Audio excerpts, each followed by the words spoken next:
silence of the night is often deceptive, a calm that can hide the darkest of secrets. As an officer, I've learned that the quietest nights can be the most unnerving, holding truths that will never be spoken. It was a still, uneventful shift, with the road stretching endlessly before me. Empty, save for the occasional flicker of a distant streetlight. The woods on either side seemed to breathe, alive with hushed whispers carried on the wind. My radio had fallen into a troubling silence for hours, and the only sound that accompanied me was the low, steady hum of my cruiser's engine, a sound that somehow felt both comforting and ominous in the vast emptiness. As I approached a bend, the reflection of taillights caught my eye, glowing faintly through the trees on the right side of the road. At first, I thought it was just a parked car, maybe a driver taking a break, but as I got closer, I noticed the driver's side door was ajar, swinging slightly in the breeze. I pulled over, my headlights illuminating the vehicle. It was an older sedan, its paint chipped and dull. The open door revealed an empty driver's seat. I called out, "Hello? Is anyone there? Do you need help?" The only response was the creak of the car door. Stepping out with my flashlight and hand resting on my holster, I approached cautiously. The air around the car was heavy with an acrid stench, something between rotting meat and damp earth. Inside, the smell hit me like a punch. On the passenger seat and floor lay wads of bloody tissues and paper towels, soaked through and crusted with dried crimson. My stomach churned, but I pushed on. I called out again, louder this time, into the woods. "If you're out there, come out. I'm here to help." Then I heard it, a low, guttural voice.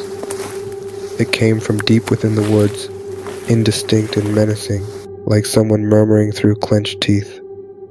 My flashlight beam trembled as I swept it across the tree line. The moment I turned back to the car, my heart nearly stopped. A severed hand, heavily wrapped in blood-soaked towels, sat on the back seat. The fingers were curled as if frozen in a last act of desperation. By the time backup arrived and we searched the area with dogs, we found no trace of the person.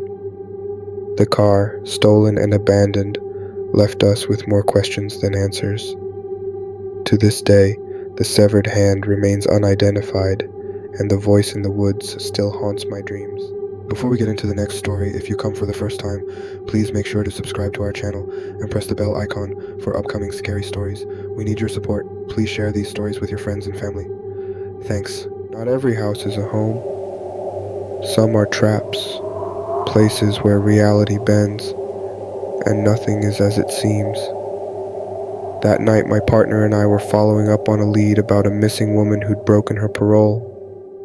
The address led us to a dilapidated house in a neighborhood that seemed frozen in time. The porch creaked under our boots as my partner knocked on the front door. I stayed to the side, scanning the shadows for any movement. Suddenly, the door creaked open, and a woman peered out. She didn't look at my partner, who was directly in front of her. Instead, her eyes locked on me, despite me standing completely out of view. Her voice was barely audible as she muttered, "She's here," before dropping to her hands and knees, crawling away. Inside, the house felt alive. The air was thick, the dim light barely illuminating the peeling wallpaper and stained carpet. The woman crawled ahead of us, her nails scratching against the floor as she whispered, "Camille, where are you?" Every room we entered seemed wrong, like we were stepping into a place we shouldn't be. Hallways stretched longer than they should. Rooms we left behind seemed to rearrange themselves. Upstairs, we found a sealed door.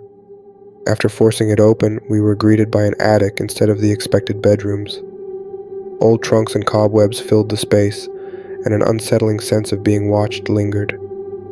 When we finally left, the woman stood at the doorway, her face emotionless, her eyes tracking us as we drove away. The missing woman was never found, and we never returned to that house. To this day, I can't shake the feeling that the woman wasn't lying. Whoever she was, I'm certain she was there, watching us the entire time.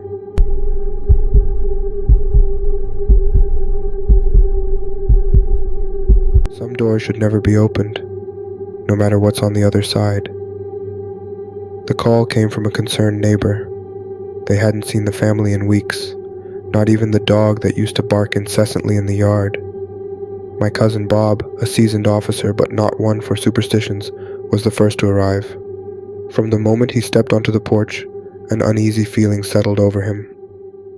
The house, once modestly kept, now reeked of neglect. Overgrown weeds swallowed the pathway, and a faint stench seeped through the walls. Bob knocked several times before deciding to enter, the door creaking open with a reluctant groan. Inside, the air was thick and oppressive. The living room was a labyrinth of garbage, piles of newspapers, broken furniture, rotting food, and clothes strewn across the floor. Flies buzzed in thick swarms, their movement chaotic, as though disturbed by his presence. Bob called out, his voice wavering slightly. "Police, is anyone here?" Silence answered him, save for the faint creak of the house settling. He edged his way through the mess, his boots crunching over discarded glass and plastic. The hallway ahead was narrow, the walls closing in with stacks of hoarded junk. Then he heard it, a faint sound. It wasn't the buzz of flies or the groan of wood. It was rhythmic, soft thuds, like footsteps coming from the back of the house. Bob froze, his hand instinctively moving to his holster. "If someone's here, come out now." The thudding stopped. He forced his way toward the master bedroom, his flashlight cutting through the dimness. The closer he got, the stronger the smell became, a rancid, gut-wrenching odor that made his stomach churn. When he finally opened the bedroom door, the sight before him froze him in place. The room was unnervingly neat compared to the chaos outside. On the bed lay the bodies, a man and woman. Their gray, decomposing forms were curled around a small, swaddled figure.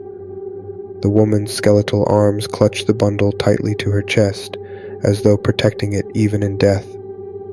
As he fumbled for his radio, something caught his eye. In the corner of the room stood a child's crib. Unlike the rest of the house, it was spotless. And then, he heard it, a faint, high-pitched cry echoing from the walls. To this day, Bob swears he still hears that baby's cry in his dreams.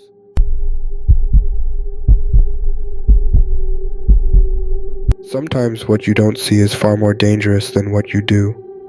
The young woman's voice on the 911 call was shaky but clear. She was sure someone had broken into her house.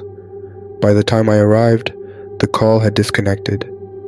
Inside, the house was eerily silent. Upstairs, I found her sitting in bed, visibly shaken. She whispered, "There's no one here," but her eyes darted to the floor. I followed her gaze, then asked her to step outside to sign a form. Once she was safe, I turned back to the room. "Come out from under the bed," I yelled. A shadow moved. A man crawled out, dropping a loaded gun at my feet. He had been there the entire time, waiting for his chance to strike.